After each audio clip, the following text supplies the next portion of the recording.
இதனைத் தொடர்ந்து பேசிய நடிகை நளினி, எங்கள் அண்ணன் முதலமைச்சர் செய்யும் பணிகளை கண்டு வியந்து இருப்பதாகவும், தாம் மட்டுமல்ல நமது அண்டை மாநிலங்களின் முதலமைச்சர்களும் அவர் பணியை பார்த்து பின்பற்றுவதாக தெரிவித்தார். எத்தனையோ பேர் நம்ம நாட்டை ஆண்டிருக்காங்க. ஆனா எல்லா தடை கற்களையும் நல்ல நல்ல வைர கற்களாகி அதன் மேல் உட்கார்ந்திருக்கிற எனது அன்பு சகோதரன் மாண்புமிகு முதலமைச்சர் அவர்களுக்கு பிறந்த நாள் விழாவில் சின்னதா வாழ்த்து சொல்ல நிஜமா வயசு இல்லைங்க, அவரை வணங்குறேன்.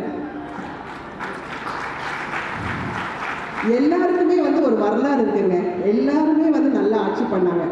ஆனா எங்க அண்ணனோட ஆட்சியின் பெருமையா சொல்லி அவர் செய்யற பணியெல்லாம் பார்த்து நான் வியந்திருக்கிறேன். நான் மட்டும் இல்லைங்க, I think private limited company ஆரம்பிக்கலாமா இல்ல பார்ட்னர்ஷிப்ல ஆரம்பிக்கலாமா? எது கன்ஃபியூஷன்? ஒரு எக்ஸ்பர்ட் கிட்ட பேசிடுவோம். எப்படி? பாஸ் வாலா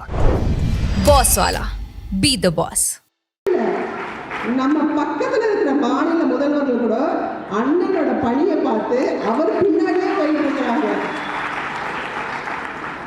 திராவிட மாடல் ஆட்சி எனக்கு அதெல்லாம் எதுவுமே தெரியாது. ஆனா அவங்க எல்லாருமே எங்க அண்ணனை பின்பற்றி இருக்காங்க. இவ்வளோ பெரிய விஷயம்.